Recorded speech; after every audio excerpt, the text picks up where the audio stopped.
இன்னைக்கு எல்லாருக்கும் பிடிச்ச மாதிரி ஒரு 1 பாட் தக்காளி சாதம் லஞ்ச் பாக்ஸுக்கு எடுத்துட்டு போறதுக்கு ஒரு அருமையான ரெசிபிங்க. ஆனா எங்க வீட்டுல எல்லாருக்கும் இது சுட சுட சாப்பிடுறதுக்கு ரொம்ப பிடிக்குங்க.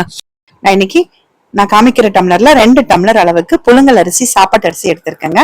நீங்க இதுவே சீரக சம்பா அரிசியில இல்லைன்னா பாஸ்மதி அரிசியில கூட செய்யலாம்.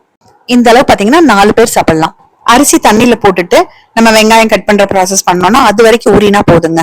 நான் 2 மீடியம் சைஸ் பெரிய வெங்காயம், 5 வரமிளகாய் எடுத்திருக்கேன். ஒரு 7-8 பல் பூண்டு, நல்லா பெரிய பல் பூண்டு 7-8, சின்னதா இருந்தா கொஞ்சம் அதிகமா எடுத்துக்கோங்க. கொஞ்சம் கருவேப்பிலை எல்லாம் வெட்டி வச்சுக்கலாம்.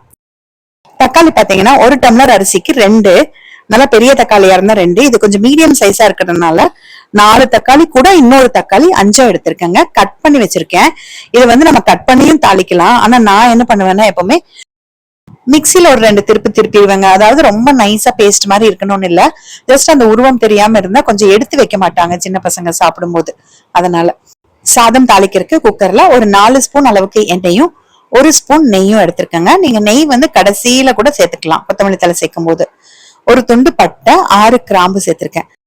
நான் எண்ணெய் ஊத்தி வச்சுட்டு தான் வெங்காயம் கட் பண்ணேன், அதனால எண்ணெய் கொஞ்சம் அதிகமா சூடாயிருச்சுங்க. இப்ப அந்த எண்ணெயிலேயே பெரிய வெங்காயமும் போட்டு ஒரு 2 நிமிஷம் வதக்கிக்கலாம். இதுக்கப்புறம் பாத்தீங்கன்னா நம்ம பூண்டு எடுத்து வச்சிருந்தோம் பாருங்க, அது கொஞ்சம் நீள நீளமா நான் வெட்டி வச்சிருக்கேன். அந்த பூண்டும் வரமிளகாய் கருவேப்பிலை இதெல்லாம் சேர்த்து நல்லா வதக்கிக்கலாம். இது வதக்குற கேப்ல நீங்க தக்காளி கட் பண்ணி மிக்சியில போட்டீங்கன்னா கூட சரியா இருக்கும். நல்லா அந்த வெங்காயம் வதங்கி வரணுங்க, இல்லைன்னா அவ்வளவு ருசி வராது. இப்ப பாத்தீங்கன்னா தெரியுதா, வெங்காயம் நல்லா கலர் மாதிரி வதங்கிருச்சுங்க. இப்ப இந்த ஸ்டேஜ்ல நான் மிக்சியில போட்டு வச்சிருக்க பாருங்க தக்காளி, அதை உள்ள சேர்த்துக்கிறேன். உங்களுக்கு மிக்சியில போட பிடிக்காது அப்படின்னா நீங்க கட் பண்ணி பொடி பொடியா கட் பண்ணி சேர்த்து வதக்கிக்கோங்க. நம்ம தக்காளி அரைச்சு சேர்க்கறதுனால கலரும் நல்லா கிடைக்குங்க, வதங்குறதும் சீக்கிரம் வதங்கிடும். நான் இப்ப கொஞ்சம் ஹை ஃபிளேம்லயே தான் வச்சு வதக்கி விடுறேன். ஹை ஃபிளேம்ல வச்சுட்டு அப்படியே போயிடாதீங்க, அப்பப்ப பார்த்து கொஞ்சம் வதக்கி விட்டுட்டுருங்க. இப்ப தண்ணி பாத்தீங்கன்னா 2 டம்ளர் அரிசிக்கு நம்ம 6 டம்ளர் நார்மலா சேர்ப்போம்.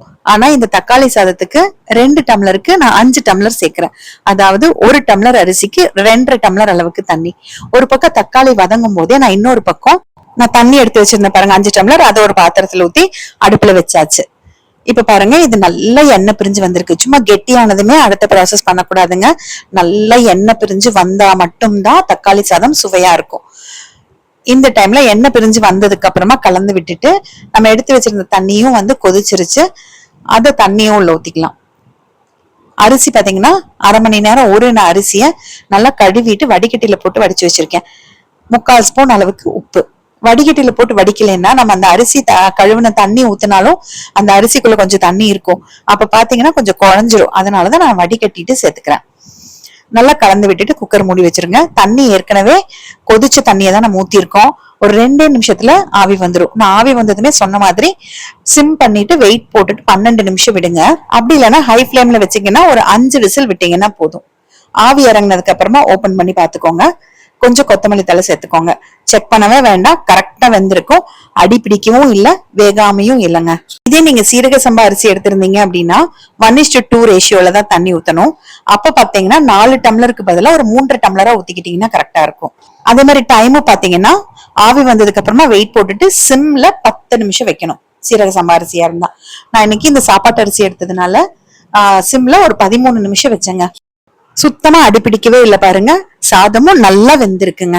இது கூட பொட்டேட்டோ ஃப்ரை, ஆம்லெட் இல்லைன்னா பச்சடி கூட வச்சு சாப்பிட்டுக்கலாம்.